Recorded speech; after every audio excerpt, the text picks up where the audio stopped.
Historia compartida por el joven Fabián Mora, originario del estado de Veracruz, México. Encuentro con un extraño animal. Junto a mi abuelo Mero fue con quien viví la siguiente experiencia que te voy a compartir. Fue a mediados de la década de los 90. Vivíamos muy cerca de un lugar llamado Jalcomulco, esto en el estado de Veracruz, hoy en día muy conocido por su atracción turística, por el kayak, la tirolesa y campamentos, sin mencionar su rica gastronomía de mariscos. Vivíamos una vida muy tranquila, junto a mis padres en una pequeña choza de adobe. Hoy en día aún se pueden encontrar por ahí a más de algún en pie. Mi abuelo tenía algunas tierras donde sembraba limón, maíz y tamarindo. Tenía su choza muy cerca de la nuestra. Tenía 13 años en ese tiempo. Asistía a la escuela, y al llegar me cambiaba, comía e iba a alcanzar a mi abuelo a la huerta. Tenía mi rutina perfectamente ya definida. Le ayudaba al tamarindo, al maíz o a lo que estuviera de temporada. Tuve una infancia muy buena. Si bien humildes, pero nunca nos faltó de comer. Mi papá se dedicaba a la albañilería y se iba a poblados cercanos a trabajar, pero llegaba los fines de semana. Mi mamá en las labores del hogar. Mi abuelo junto con algunos de mis tíos, que vivían también ahí en Jalcomulco, solían tomarse sus tragos de aguardiente en ocasiones, cuando iban a traer leña, cuando se iban de cacería, o a buscar crucetas que son como los nopales, pero en forma diferente. Cuando se iban de cacería, recuerdo que regresaban con conejos, tlacuaches, zorrillos y una que otra vez hasta venados. Esto cuando se alejaban más que de costumbre. Esa vez que recuerdo muy bien, eran días del mes de agosto, pues mi abuelo estaba por comenzar a cortar los primeros elotes. Mi tío Toño y un amigo de él llamado Álvaro se preparaban para irse de cacería. Le dijeron a mi abuelo que fuera con ellos y de paso que me llevara a mí también, pero él dijo tajantemente que no, que él ya estaba muy viejo para esas cosas, que mejor se quedaría a descansar para al día siguiente irse a trabajar. Esa noche mi mamá no estaba, y siendo sincero era muy difícil que me dejaran ir al monte con ellos, y menos de noche, pues como ya mencioné, a ellos les gustaba tomarse sus tragos de aguardiente cuando salían a cazar. Aún así, y bajo la advertencia de mi abuelo que me decía que no fuera, pues dijo que ellos se emborracharían y me dejarían perdido, yo decidí ir. Siempre me había gustado eso de la caza. Aparte tenía un pequeño perrito de nombre Cani, y quería que se enseñara a cazar junto a los perros de mi tío Toño. Me alisté igualmente a Cani, junto con una pequeña linterna que tenía. Me abrigué bien y solo esperaba la hora de irnos. Al llegar la noche, mi tío Toño y Álvaro me esperaban junto a un arroyo que pasaba cerca del lugar donde vivíamos. Llevaban consigo el aguardiente y un refresco. Eso no me importaba a mí. Yo iba totalmente emocionado. Comenzando el recorrido que sería un buen tramo, Álvaro iba bromeando conmigo. Me decía que los duendes me perderían y que jamás volvería a casa. Pero eso era algo que a mí en aquel momento me parecía muy tonto. Seguimos caminando entre veredas, entre plantas de mango, matas de nanch y limonales. Pero de pronto al pasar por una cerca, comenzaron a escucharse mugidos de varios toros a lo lejos. Los perros empezaron a ladrar junto con Cani, que aunque era el más pequeño, de inmediato también sintió la inquietud de aquellos sonidos de los toros que en medio de la noche se escuchaban aún más tenebrosos. Me puse algo nervioso, pero mi tío dio la orden de solo estar alerta y seguir. Se persinó y dijo: «En el nombre sea de Dios, lo que sea que por nuestro bien suceda». Hice lo mismo que él, me persiné. En cuanto a Álvaro, él se mostraba incrédulo a todo aquello, y solo se reía con grandes carcajadas. Se adelantó a ver qué eran aquellos mugidos. Mi tío le advirtió que no fuera. Los dos aún iban en su sano juicio. Se adelantó y lo perdimos de vista por algunos minutos. Los perros seguían ladrando.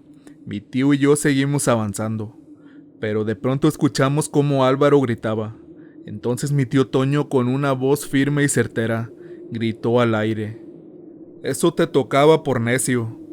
Al llegar a donde se escuchó aquel grito de Álvaro, lo vimos sentado en el suelo. Le preguntó mi tío que qué era lo que le había sucedido. Él, con una pequeña risa nerviosa, dijo que un toro le había salido del monte y lo había hecho enredarse en la hierba, cayéndose y lastimándose el tobillo. Al alumbrar mi tío alrededor del perímetro, en efecto era un pequeño potrero con algunas cuantas reses. Al parecer nos habíamos perdido y estábamos en una propiedad ajena. Al darme cuenta que se trataba de eso y no de otra cosa peor, me tranquilicé un poco, pero mi tío ordenó que inmediatamente nos fuéramos de ahí, ya que en esos tiempos la gente acostumbraba a correr a los intrusos a punta de bala. Volvimos a tomar lo que pensamos que era el camino correcto hacia el lugar donde iríamos a cazar. Álvaro, con un poco de dolor, caminaba con dificultad. Mi tío le seguía haciendo burla por lo sucedido. De momento comenzó a lloviznar. Yo me sentí algo extrañado por todo, y más que comenzó a sentirse un ambiente tenso y frío. En medio de la hojarasca, ahora se escuchaban pisadas. Mi tío se puso en alerta. Tomó una pequeña pistola vieja que llevaba consigo. Los perros comenzaron a ladrar al instante, corriendo hacia adentro del monte, donde se escuchaban aquellas pisadas. A lo lejos pude notar que aquello parecía ser un burro. Le dije a mi tío que solo era eso, que si podíamos seguir el camino o si regresaríamos a casa. Al verlo lo noté serio, y no respondió nada. Tenía la mirada clavada hacia donde se veía aquel animal. Me dijo que no volteara a verlo, que solo siguiera caminando. Pero créanme que fue inevitable no seguir viendo aquel extraño animal, aún con la advertencia de mi tío. Ahora solo se veía la silueta. Álvaro estaba sentado, pero al ver el burro se paró y dijo que nos fuéramos de ahí lo más rápido posible, que eso no era para nada normal. Mi tío por igual se asustó, pero de la nada su miedo se transformó en burlas, comenzando a maldecir y a soltar gran cantidad de groserías hacia aquel animal. Los perros de un momento a otro corrieron hacia el camino de regreso sin explicación alguna. Solo veíamos cómo se perdían entre la oscuridad. La lluvia ahora estaba más fuerte, todos confundidos por aquello. Cuando volvimos a voltear a ver el burro, este se miraba más cerca y más grande. Un animal enorme e imponente. Parecía acercarse lentamente hacia nosotros, mientras nos miraba fijamente.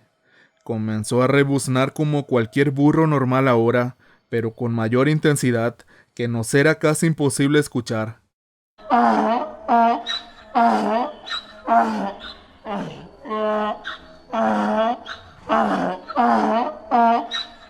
Era tan fuerte aquel sonido, que los tímpanos te vibraban de tan fuerte que éste era. Entonces fue cuando comprendí que todo aquello no era nada normal.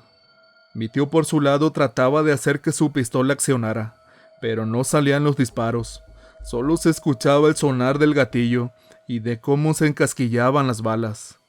Álvaro le decía a mi tío que rezara, que tomara su navaja y que sacara una de las balas, formándole una cruz en la punta.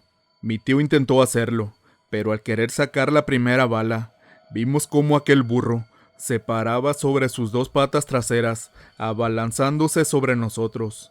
No podía creer lo que estaba viendo. Un animal caminando en dos patas como una persona. ¿Qué es eso?, decía entre mí. No daba crédito a lo que veía, por lo que no pude resistir más el miedo que me invadió, y salí corriendo como loco. No sé cómo no lo hice antes, me aguanté demasiado, pero mi instinto me hizo reaccionar. Llegué al camino de regreso. Solo escuchaba atrás de mí los gritos de mi tío y de Álvaro. Yo solo pensaba en correr y alejarme de aquel lugar lo más pronto posible. Iba llorando y pidiéndole a Dios que me perdonara por haberme ido sin permiso y sin consentimiento de mi abuelo, aprovechando la ausencia de mi mamá. Después de llegar al camino de regreso, corrí unos minutos más sin saber exactamente hacia dónde. hasta que me topé con las casas de unas personas en una pequeña comunidad monte abajo. Ahí pude pedir ayuda. Toqué la primera puerta que me topé de frente. Salió un señor con machete en mano. Me preguntó que qué era lo que pasaba, que por qué andaba solo a esas horas de la noche. Esto en un tono bastante fuerte, al verme llorando casi en estado de shock. Por lo mismo casi no podía hablar, pero como pude le expliqué a grandes rasgos todo lo que había ocurrido y que mi tío junto con un amigo necesitaban ayuda. Solo les dije que nos había atacado un animal en el monte. Salieron algunos vecinos del lugar y junto con otros 4 señores, todos con sus machetes y pistola en mano, me pidieron que los llevara al lugar donde había ocurrido todo. Aún con temor los guié hacia donde estaba mi tío. En el transcurso del camino, se podía escuchar claramente el rebuznar de aquel burro. Yo iba en medio de aquellos señores, con la esperanza de que todo aquello hubiera sido una alucinación, o que por lo menos mi tío y Álvaro estuvieran bien. Después de caminar un rato, dimos con aquel lugar. Al llegar ahí vi que mi tío y Álvaro estaban sentados en un tronco, mi tío con un brazo sangrando, y Álvaro se veía en muy mal estado. Se encontraba muy alterado y gritaba por momentos. Decía palabras que no se entendían, y tartamudeaba un poco. Los señores del lugar, al preguntarle a mi tío que qué era lo que nos había pasado, coincidió en lo que yo había visto y descrito. No había sido mi imaginación. Todo aquello había sido muy real. Al escuchar la versión de mi tío, los señores nos dijeron, mejor dicho, nos amenazaron, que por ningún motivo dijéramos nada de lo que había ocurrido, o de lo contrario iban a tener que proceder legalmente por haber invadido terrenos ajenos. Algo muy absurdo y tonto, ya que por aquel lugar era bien sabido que se podía andar en cualquier propiedad sin problema. Pero al venir ya de regreso para buscar ayuda para Álvaro, los señores seguían diciendo e insistiendo en que no se dijera nada de lo sucedido. Mi tío no decía nada, solo asentaba con la cabeza, en que estaba de acuerdo con ellos. Llegamos a una pequeña choza, donde atendieron las heridas de mi tío, que al parecer eran solo algunos rasguños. Era Álvaro el que le había tocado la peor parte, pues seguía como oído y diciendo cosas sin sentido. Uno de los señores que ahí se encontraba, se me acercó y tomándome del brazo, me dijo tajantemente, «Lo que vieron allá arriba, nadie sabe ni supo nada, chamaco. Esto no debe saberlo nadie. Si les preguntan qué fue lo que les pasó, solo digan que los atacó un venado o los perros salvajes que hay por ahí, pero no mencionen nada de lo que vieron. De lo contrario van a tener muchas consecuencias y se pueden arrepentir por andarse metiendo donde no deben». Le dije temeroso que sí, que no se preocupara, que yo no diría nada. Estaba todavía muy asustado. Busqué de inmediato a mi tío y le dije que nos fuéramos, pero el señor nos dijo que no, que él nos iba a llevar. Nos sacaron a la parte de atrás, donde había un pequeño camino. Ahí nos subieron a una camioneta y nos llevaron hacia donde nosotros vivíamos, que era poblado abajo. Al llegar se retiraron del lugar, sin decir una sola palabra. Solo con su mirada nos advertían lo que nosotros ya sabíamos. Mi tío me dijo que me fuera para la casa. Él se fue a dejar a su amigo Álvaro a la suya. Llegué a la casa y traté de dormir un poco, pero no pude. Amaneció y me paré a tomar café. Mi tío llegó como a las 2 horas. Me llamó hacia afuera de la casa, diciéndome que no dijera nada de todo aquello, que si me preguntaban algo, solo les dijera que habíamos ido a pasear y que habíamos sufrido una caída. Se pasaron los días, y afortunadamente para nosotros, nadie preguntó nada. Era como si no se hubieran dado cuenta de lo ocurrido, a excepción de aquellas personas que nos habían amenazado. Pasaron los meses y después nos dimos cuenta que en aquella parte del monte donde habíamos pasado el encuentro con aquel burro, comenzaba a desaparecer la gente. Se decía que en aquel lugar aparecían animales muertos, así como ropa de personas que jamás encontraban sus restos. Hoy en día esa parte es muy poco transitada, y a decir verdad, el monte y los árboles han cubierto aquellos caminos. Álvaro con el tiempo se recuperó, pero él sí de todo aquello no recuerda nada. Volvió a hablar del todo bien, y no tuvo ninguna secuela.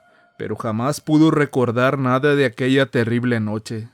A mi tío por su parte solo una vez pude sacarle plática de todo aquello, solo mencionándome que aquel burro, al verlo de cerca caminar sobre sus dos patas, vieron cómo se les abalanzaba directamente.